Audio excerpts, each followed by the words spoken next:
food prices. Rescued by firefighters in the middle of the night, a woman and her 2 children are pulled to safety from their burning home.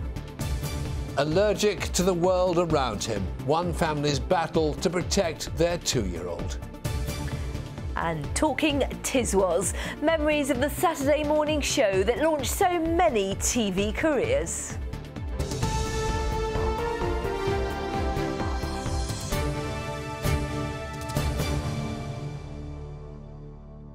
Good evening. Farmers have hit out at a European Union decision to ban many of the pesticides used on farms across the south. They say it could threaten crops, drive up food prices and hit profits. Well, the EU aims to ban the use of 40 chemicals to protect wildlife and reduce environmental damage. But the farmers say our everyday fruit and veg could suffer. With more now, Andy Dickinson. The harvest over this freshly planted wheat is ready for the months ahead. Only things are changing in the farmer's calendar, not only having to adjust to our varying climate, but now new EU laws banning pesticides previously used to protect their crops. David Exwood has been farming here in Sussex for 25 years and says while he agrees the need to save threatened pollinators such as bees, much of our agriculture could still suffer as a result. Some crops will be hit disproportionately hard and could become uneconomic to grow. And on the wider sense, other crops, it will just make them cost more, so the price of food will go up. Farmers groups went on the offensive today with a report highlighting a drop in profits of more than £1.5 billion if more bans go ahead. They argue the detrimental effects of some chemicals have been overstated and need more research. Many wildlife groups, however, believe the risk to our food chain is already too high and the time to act is now. And then organisms in the soil help them grow and natural predators keep pests down. If you interfere with that process, then the food supply is put at risk. They can undoubtedly be a useful tool to help farmers produce high quality, cheap and plentiful food, but they do need regulating because basically they're chemicals designed to kill things. With fewer pesticides available, farmers fear those that are left will become increasingly blunt instruments. Young barley crops like this shouldn't suffer too much, but carrots, apples and onions all could. The bottom line is if our yields go down, prices go up. Simple as that. Some of the pests and diseases that attack apples, that apple may not look so good and it won't be so available to buy. And if you're an apple farmer trying to compete with cheap foreign imports that may not have these controls on them, it gets really difficult to do. The bans could in some cases be overturned if further research shows the chemicals were doing little harm. But MEPs insist the new legislation is needed. It's no point killing off all the insects because then we'll have no apples and no crops anyway. So we have to protect and move together. But it is balancing those two needs of the environment and the food production. With 1/3 of our food supplies depending on insect pollinators, the serious nature of this debate could perhaps not be any higher. But with crops now likely to produce less yield, the cost to the consumer looks set to rise either way. Andy Dickinson, ITV News, Horsham. And for more on that story and the rest of today's news, head to our website, itv.com/news/Meridian. In other news, the father of an Islamic State hostage has died days after making an emotional plea for his son's release. Paul Cantley, who was 80, died in Southampton General Hospital from complications following pneumonia. His son John was kidnapped while working as a photojournalist in Syria 2 years ago. 2 more people have been arrested in connection with the investigation into the murder of Penny Davis in Hampshire. The 47-year-old was found with multiple stab wounds in a field in Bewley, where she was tending to her horses. A 22-year-old man and a 28-year-old woman have both been arrested on suspicion of conspiracy to murder. The importance of working smoke alarms has once again been highlighted after they alerted a family of a fire in their home in Hampshire overnight. The woman and her 2 children were asleep in bed when the blaze broke out downstairs. Firefighters managed to pull them to safety and say the alarm saved their lives. Sam Holder has our report. Captured on camera by a neighbour, this was the moment that firefighters arrived to rescue a woman and 2 young children trapped upstairs in a house fire. The family were woken by a smoke detector, and thankfully so was their next-door neighbour, who rushed out of bed to help. Jumped the fence, looked up, saw the neighbour out the window screaming because she had kids in the house. So done what anybody would do and started to kick the front door down to get in to help. I've always been like that. If you see someone that needs help, even if it's going to get yourself in trouble, you just do it. It's human instinct, it just kicks in. The police and fire services are investigating, but there's still no word as to the cause of the incident. The woman and the 2 young children are recovering in hospital from smoke inhalation, and the fire officers say that it was a working smoke alarm that saved their lives. Smoke is a silent killer. You can't see it, you can't smell it. So those detectors are vital for early detection to allow yourself the time to get yourselves and your loved ones out of your property. The fire services say the blaze is being treated as unexplained, and for now the family's home is too badly damaged for them to return. Sam Holder, ITV News, Gosport. Letters written by the Duke and Duchess of Cambridge to pupils in Wiltshire have saved a school in the county from closing. Well, that's the claim of their head teacher. Well, when they received their replies from William and Kate, there were just 19 pupils. But publicity afterwards has helped double class sizes. Robert Murphy has our report. Royal children have the pick of schools. For Prince William, it was that rock of the education establishment, Eton. So where for George? Well, how about Churton Primary near Devizes? Yes, school might be just 3 temporary buildings, but pupils here wrote to Prince George's parents as part of a school exercise. Dear Your Royal Highness, are you bored of trying to find the perfect school? To their amazement, Kensington Palace wrote back. And it wasn't just one letter from the royals. Each pupil who wrote got a personal reply. How's the school changed since then? Well, in a word, it's gone very famous and, well, I'm impressed by the records that we're getting new pupils. When they wrote the letter in 2012, there were just 19 pupils here, and Churton Primary was threatened with closure. Now there are 45 children, and the head teacher says that's down in part to the publicity. Absolutely. I mean, it gave everybody a huge boost. Everybody in the community, in the local town, we're talking about Churton School again in a much more positive light. Now they need a new building to house these extra pupils. They're writing to the palace again, inviting 3 royals here to open the new school. Robert Murphy, ITV News, Churton. And we'll let you know what happens. Motorists are being warned to expect delays on the M23 in Sussex during next week's half-term holiday. A bridge is being repaired between Gatwick and the M25 interchange. There are lane restrictions and a 40-mile-per-hour speed limit in place. 9,000 vehicles an hour use the 2-mile stretch at peak times. The best way to do it is to just close one side of the carriageway. We get the job done in the quickest way then. Each side's taking about 10 days to actually replace the joint, which is fairly quick for the sort of work that we're doing. We've been working 24/7.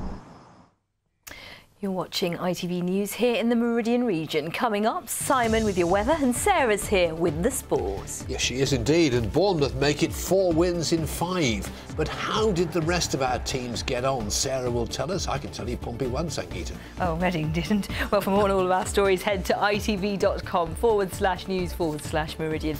Any views or news, you can call us on 0808 1010 095 or get in touch via Facebook or Twitter, of course.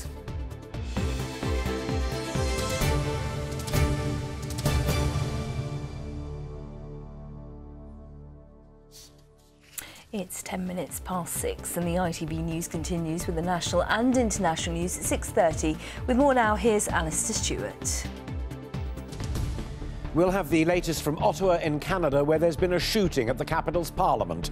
A soldier has been seriously injured, the Prime Minister has been evacuated, and other politicians are hiding in their offices. Here, UKIP supporting DJ Mike Reid withdraws his party political calypso, but the row rumbles on. And from northern France, why it's taken 100 years to give a resting place to men of the York and Lancaster Regiment killed in action. Join Mary Nightingale and me at 6:30. We will, thank you. A Hampshire charity has celebrated its 10th birthday in style.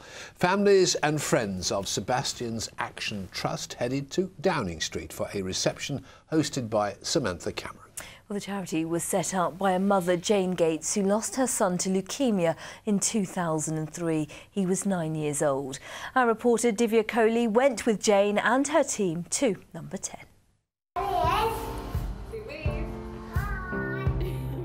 What a decade it's been, setting up the trust and building a home from home after Jane's son Sebastian died. It was his wish to see a haven for sick children and their families. And it's helped hundreds bring laughter back into their tough worlds. Our Pride of Britain winner and her team haven't stopped. You are Meridian's winner of the Pride of Britain Awards.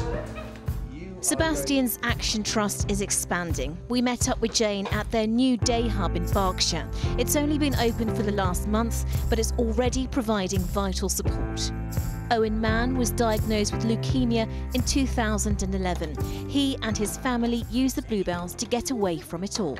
There were kind of moments where you kind of realise, oh no, I've got cancer. That kind of realisation, because you just sometimes forget when you're in those situations, when you're just kind of relaxing, kind of enjoying life. And there's been moments where I was at Bluebells and you forget about it, but there's times where you do kind of remember. They've helped me so much. Jake's brother Ryan died last year. The family are still being supported, and Jake's determined to help others. Because of the charity helps me and my family so much throughout the year, through the years, sorry. I thought just by giving that little bit of extra help, providing myself to them to help other people, other families. Big smiles. I think it's a huge achievement for Sebastian's Action Trust. Sebastian never actually achieved his 10th birthday. He died 8 weeks before his birthday. So for his charity to live on in his memory and to be able to do so much to help other very sick children and their families is just a wonderful legacy. Downing Street. More than 100 people, supporters of the charity, families, staff were all invited. All smiles, even in the windy weather. And an honour for us to be included too. Divya Kohli, ITV News, London.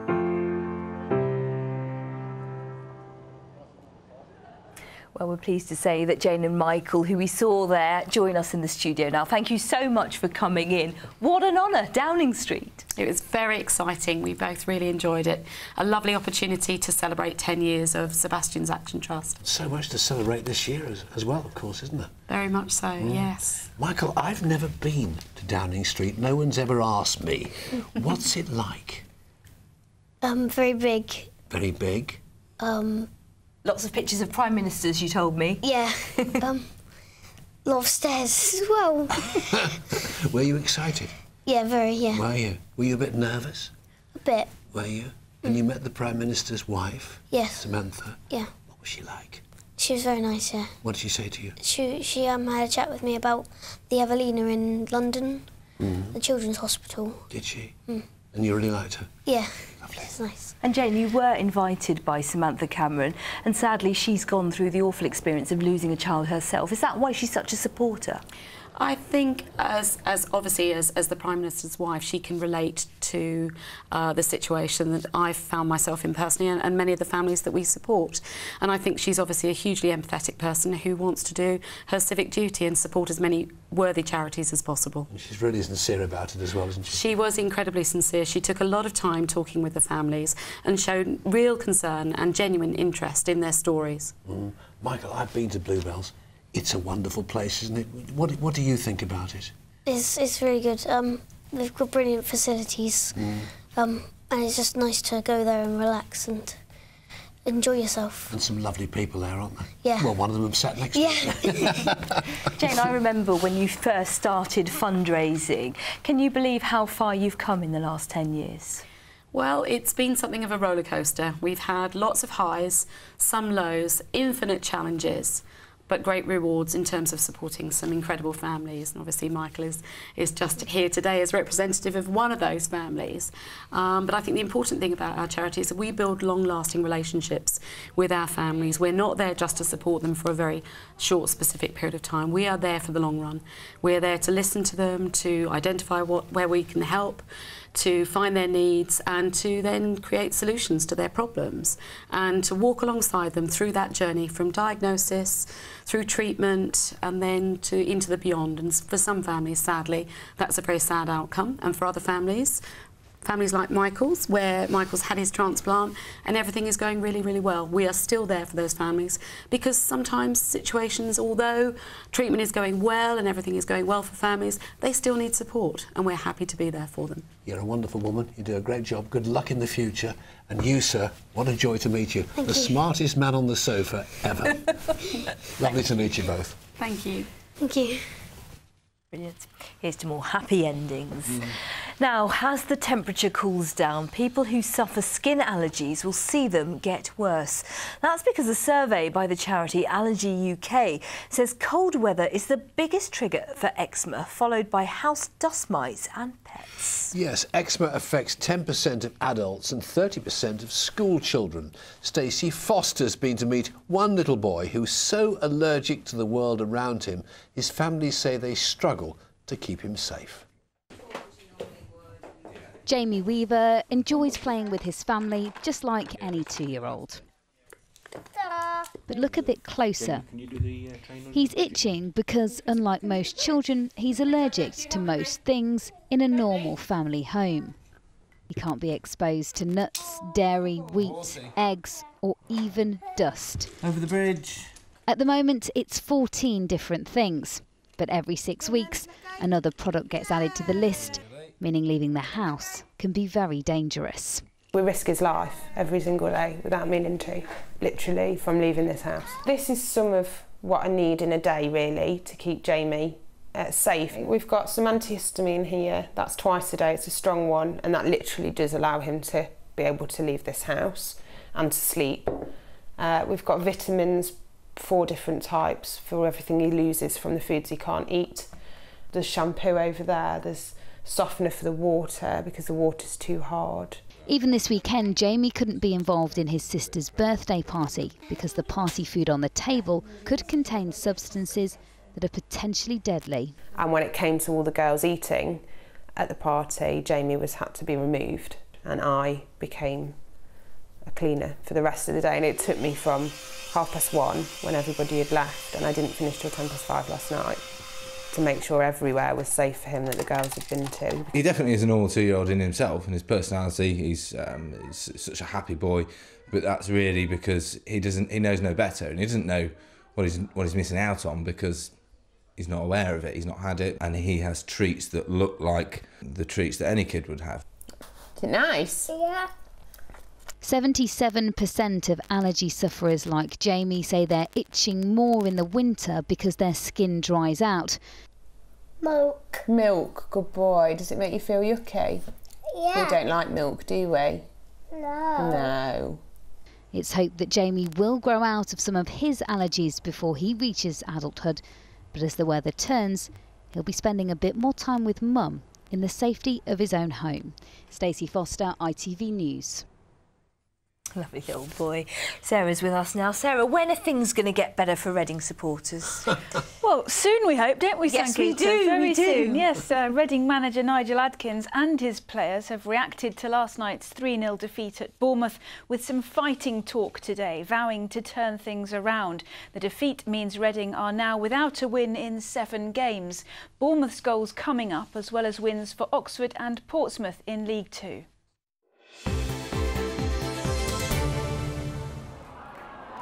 ITV Meridian Sports Report, sponsored by WeWantAnyCar.com, the Cash for Cars website.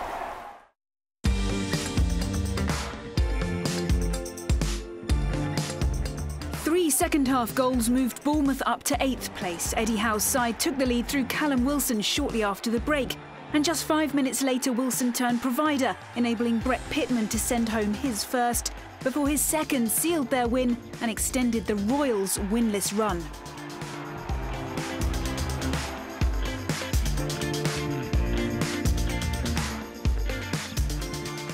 Brighton couldn't quite put an end to Huddersfield's unbeaten run. That extends to 5 championship matches after last night's draw. Jacob Butterfield gave the hosts an early lead before Lewis Dunk equalised just before the break.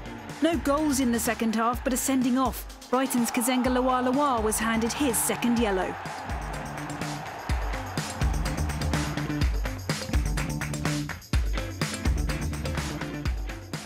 Crawley beat Walsall in fashionably late style with this 89th minute Connor Henderson free kick.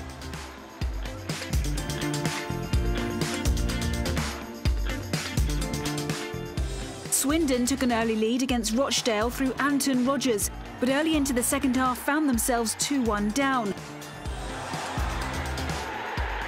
Michael Smith levelled and a point looked to be theirs, but the visitors' late third ended their 9-game unbeaten run.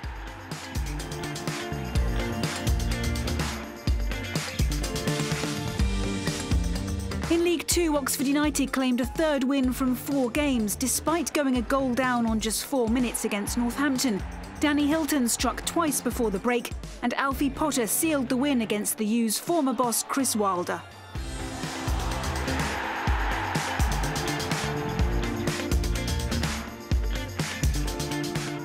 Portsmouth 2 came from behind to beat Stevenage at Fratton Park. Jed Wallace equalised before Miles Story sent Pompey 1 up. Joe De Vera's error enabled the visitors to level, but he made amends, firing home the winner on 79 minutes, taking his side up to 11th.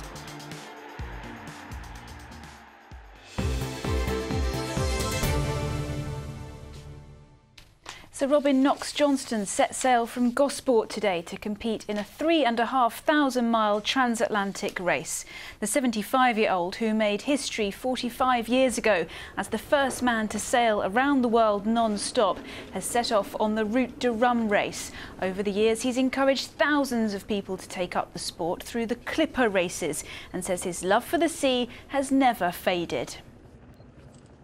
It's always fun. It's just the same fun it's always been. It's such a fabulous sport, sailing, and I love getting out to sea and doing it. It's just that feeling of freedom. You're your own boss when you get out there. You can make your own decision, decide where you're going to go. Haven't got people telling you what to do. Go for it while you can. Oh, there's just no stopping him, is there? Go for it while you can. Go for it. Good luck to him. Good motto. And grey power. That's what you want, isn't it? Thanks, Sarah.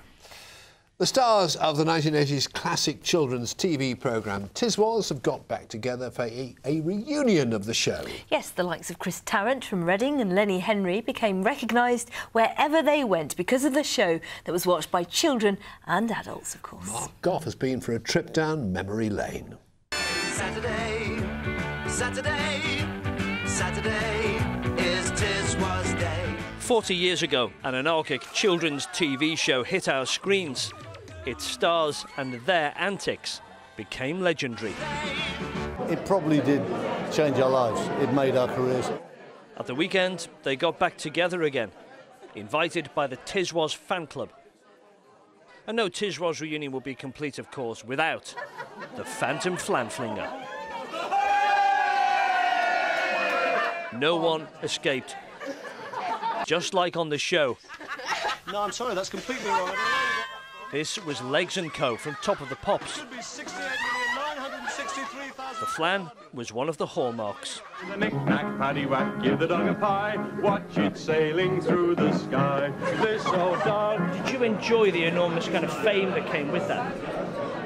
Yeah, I mean, if we're honest, for me, for Sally, for Lenny Henry, for Bob, Carol G's, for all of us, I mean, it probably did change our lives. It made our careers. And yes, all the stuff of people coming up and bothering you in restaurants, so that's fine. It's part of the, you know, part of what you do, and it's been like it ever since. But this lot are always an incredibly loyal, the original sort of fan base, you know.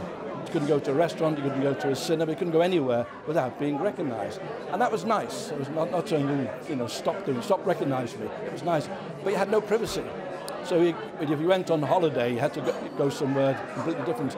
And Chris and I used to grow beards. When the programme wasn't on, we used to grow beards, hoping we wouldn't be recognised. And people would say, why have you grown a beard? I said, so you can't recognise me. I said, oh, right. Chris Tarrant was a reporter on ITV Today when he was recruited for Tiswas. I was doing your job. You were doing my job. one of us has become hugely successful. Peter Harris, the first producer, came up to me and said, you can have 25 quid for an extra 3 hours on a Saturday morning. I thought, put me down for that. He said it'll be a quiet linking children's programme, and it sort of was.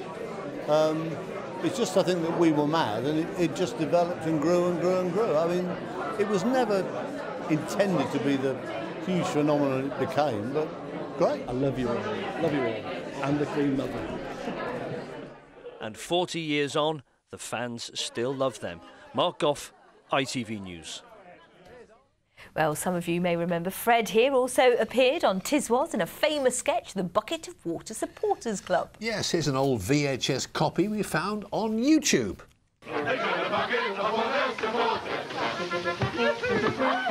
Excellent! On World of Sport, when things get tricky, I get roped in my dick is sticky. But now we're on Tiswas, it's quite a wow. With all this mess, it's a bit like how, yes, water is wonderful to wash and scrub. We're in the bucket of water supporters club. We're in the bucket of water supporters club.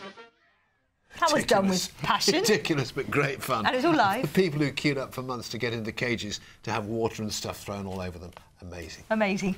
No, not really. I haven't got anything. But here's a man who always gives us a good drenching. It's Simon. See, because I was sensible, I was watching Swap Shop on the other side. Oh, no. Used to switch over during John Craven's bits, though. But anyway, as you turned up in Tiswas, that classifies as a Faces in Unexpected Places. And we have some more of those. Thank you for sending them in. Have a look at the first one that came in. This is lovely.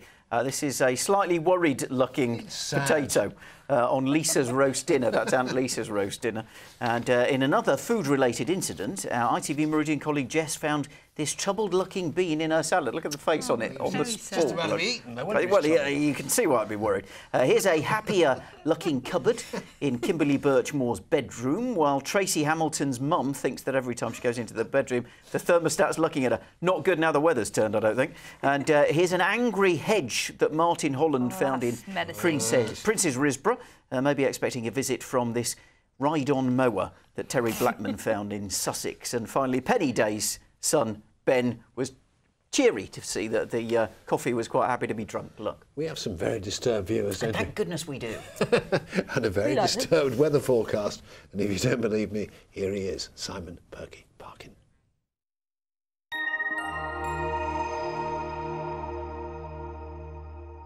That's us driving on, us driving off in France, and us on the bridge. Driving to Europe. Eurotunnel Shuttle sponsors ITV Meridian Weather. Well, John Cuthbert managed to get a fantastic photo of the Spinnaker Tower all lit up last night, and at the same time he caught the International Space Station passing over. It's happening right now, by the way, and then there's another passover at 8:04 tonight. Look west and you might just see it, provided there's not too much cloud. At the minute we've got high pressure to the south of us, low pressure to the north, and with the low pressure come various weather fronts feeding more cloud our way. Certainly a lot of it about tomorrow, some drizzly rain too, and then on Friday a longer spell of rain for us all, but the weekend is looking fairly decent. And that cloud overnight tonight means it won't be too cold. Mostly we've got temperatures staying up into double figures, and it will be a dry night, but it will be a bit grey first thing tomorrow morning. Some bits and bobs of light and patchy rain as we head through tomorrow, occasional glimpses of brightness, and temperatures were going in the right direction up to around 15 degrees, which is 59 in Fahrenheit. They're getting breezy along the coast and around the Isle of Wight as the day goes on. High tide times, well, you can see in Bognor 11:30 in the morning, and then 10 to 12 tomorrow night. Eurotunnel Shuttle sponsors ITV Meridian Weather.